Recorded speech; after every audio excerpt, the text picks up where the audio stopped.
Guys, kita bahas lagi cerita-cerita horor di sekitar kita. Ini adalah episode ke-9 di cerita horor Hantu Itu Nyata. Sebelum kita ke ceritanya, jangan lupa share video ini, like, komen, dan subscribe. Langsung saja, ini dia kisahnya. Rumah Sakit Gaib. Sore itu kami 3 sekawan sedang mengadakan acara reunian untuk menyambut kedatangan Bagong yang pulang kampung setelah hampir 6 tahun merantau. Namaku Alan, sementara kedua sohibku biasa dipanggil Bagong dan Sipit karena matanya yang mirip orang Cina. Kami dari kecil sudah bersahabat. Selain sama-sama bandel, kami juga punya kebiasaan yang sama, yaitu doyan mabok. Jangan ditiru ya. Malam itu Bagong dan Sipit menjemputku di rumah karena motorku laku diperbaiki. Maka kami berboncengan bertiga. Namanya anak muda, reunian kali ini juga kami berencana pesta miras. Kami memilih salah satu kafe untuk tempat acara dan minum sepuasnya sampai teler. Setelah selesai acara, kami kembali berboncengan. Aku yang nyetir. Awalnya aku masih kontrol meskipun dalam keadaan mabok. Hingga akhirnya motor yang membawa kami selip lalu oleng dan menabrak pohon tua di pinggir jalan. Entah apa yang terjadi karena waktu itu aku pingsan. Tahu-tahu aku sudah berada di sebuah rumah sakit dengan balutan di kepala. Bagong dan Sipit, mereka berdua kemana? Aku sendiri kurang tahu karena setiap kali aku mau mengangkat kepala, rasa pening menderaku. Kamar tempatku dirawat terdapat 4 panjang pasien, termasuk yang aku pakai. Yang 1 kosong, sementara 3 lainnya terisi. Tiap ranjang hanya dipisahkan korden berukuran sekitar 2 meteran. Jadi aku tidak pernah tahu dan mengenal siapa pasien di sebelahku. Yang aku dengar cuma suaranya seperti orang mendengkur. Penerangan di kamar pasien itu kurang begitu terang, tidak seperti kamar-kamar di rumah sakit pada umumnya. Terdengar suara pintu berdecit. Aku palingkan muka melihat siapa yang datang. Ternyata seorang suster cantik. Perhatikan, suster itu menuju ke salah satu pasien paling pojok. Entah apa yang dilakukannya karena pandanganku terhalang korden. Tak lama kemudian suster itu keluar kamar dan beberapa menit kemudian kembali lagi dengan 2 orang suster lainnya sembari membawa keranda mayat. Jantungku berdesir hebat. Aku ketakutan, ngeri karena baru kali ini aku melihat orang meninggal di rumah sakit, ditambah lagi sekamar denganku. Suster tersebut membawa mayat pasien itu keluar. Sekujur badannya ditutupi kain penutup mayat, hanya kepalanya saja yang dibiarkan terbuka.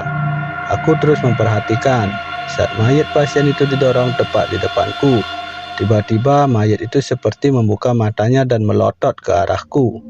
Aku kaget bukan kepalang, ketakutan menghimpitku. Aku kucek-kucek kedua mataku berharap itu hanya sekedar halusinasi. Mengingat aku masih dalam keadaan mabok. Syukurlah, begitu kulihat lagi mayat itu ternyata masih dalam keadaan posisi semula dan tak pernah menengok ke arahku. Suster, kemana kedua temanku? Dan apa nama rumah sakit ini? Sudah berapa lama saya ada di tempat ini, suster? Buru-buru aku memberondong dengan beberapa pertanyaan sekaligus menanyakan keberadaan Bagong dan Sipit sebelum suster-suster itu pergi meninggalkan kamar. Mereka ada di kamar lain. Kalian juga semalaman berada di sini. Kamu jangan coba-coba keluar dari kamar karena kondisimu masih belum membaik, jawab suster pertama dengan mimik muka sedingin es. Aku manggut-manggut tanda mengerti. Karena suntuk dan bosan terus-terusan berbaring, akhirnya aku berusaha beranjak dari ranjang dengan menahan rasa sakit yang luar biasa. Penasaran, aku menyibak korden pasien sebelah. Keadaan pasien itu sungguh mengenaskan. Mukanya penuh luka, sebagian hidungnya terlihat tulang dan kulitnya entah kemana. Mungkin mencium aspal saat kecelakaan. Sementara cairan infusnya juga bercumpur darah. Apa dia koma? Pikirku saat itu. Kenapa dengan wajahmu, Bung? Aku bertanya. Tapi pasien itu tetap diam tak bersuara. Aku mengerutkan kening, lalu berjalan menuju jendela kaca. Aku melihat suasana di luar ruangan. Yang terlihat hanyalah kegelapan. Aku tak melihat adanya cahaya penerangan lampu di luar sana. Mungkin masih malam, hiburku dalam hati. Aku mencoba mengingat kejadian awal saat kecelakaan malam itu, tapi gagal. Memori otakku seakan hilang. Tiba-tiba bulu kudukku meremang. Telingaku mendengar suara yang memanggil-manggil namaku. Alan, Alan, keluar kamu. Keluar dari rumah sakit ini. Beberapa kali aku mendengarnya. Aku beranikan diri mencari asal suara itu. Sepertinya dari luar kamar. Perlahan tanpa menghiraukan rasa sakit, aku nekat melanggar aturan suster cantik tadi. Aku harus meninggalkan ruangan ini. Anehnya rumah sakit ini terlihat sepi saat aku melewati lorong-lorong koridor. Kulirik tiap bangsal, memang terdapat pasien. Tapi di mataku pasien-pasien tersebut seperti sederetan orang mati. Perasaanku mulai kacau, aku ketakutan luar biasa. Dalam benakku saat itu, aku harus pergi dari tempat ini. Langkahku semakin cepat. Aku berusaha mencari pintu keluar, karena tak ada seorang pun yang bisa kutemui untuk sekedar bertanya. Seperti berada di ruang kaca. Aku sama sekali tak menemukan pintu yang kumaksud. Aku selalu kembali ke koridor yang sama, begitu seterusnya. Sedikit bernafas lega, begitu aku melihat ada dokter jaga yang muncul dari lift. Aku yakin dia dokter dari seragam yang dikenakannya. Dengan tertatih, aku menghampiri sang dokter. Dok, maaf, pintu keluar sebelah mana ya? Tanyaku memberanikan diri.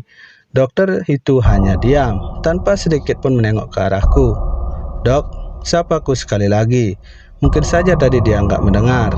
Beruntung kali ini dokter itu mendengarnya, lalu pelan-pelan dia menoleh ke arahku. Astaga! Wajah dokter itu sangatlah menakutkan. Kulitnya terkelupas seperti terbakar. Biji bola matanya yang kanan keluar dari kelopaknya. Kepalanya mengeluarkan darah seperti nanah yang baunya anyir dan amis. Nafasku tersengal serasa di ujung. Jantungku berdegup kencang. Keringat dingin pun menetes. Tanpa sadar aku berteriak lalu lari sekuat tenaga. Entah kemana aku menuju.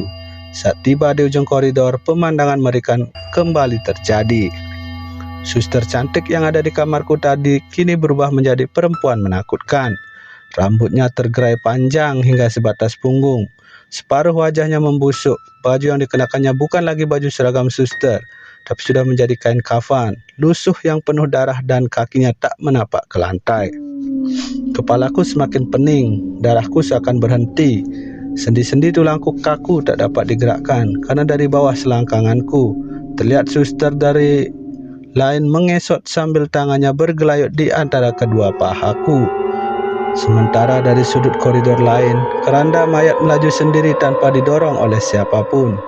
Aku berteriak histeris, aku kalap, aku betul-betul ketakutan luar biasa, hingga aku tak sadarkan diri. Gelap.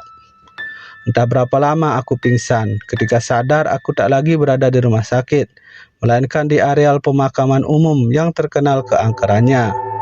Bagong dan Sipit masih tergeletak pingsan di sampingku. Tubuh mereka penuh dengan luka. Motor yang kami pakai ringsek tepat di bawah pohon tua. Berarti aku ngebawa motor itu masuk ke sebuah makam, lalu menabrak pohon.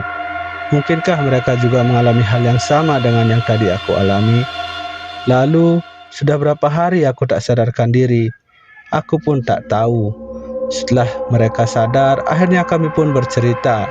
Bagong dan Sipit ternyata juga sempat singgah di rumah sakit itu dan mengalami kejadian yang sama seperti yang aku alami. Sampai saat ini rumah sakit itu masih menjadi sebuah misteri bagi kami. Bisa jadi itu adalah rumah sakit gaib. Ya, itu ya tadi pengalaman dari Alan, Bagong, dan Sipit. Bagi yang punya cerita horor, silahkan komen di bawah.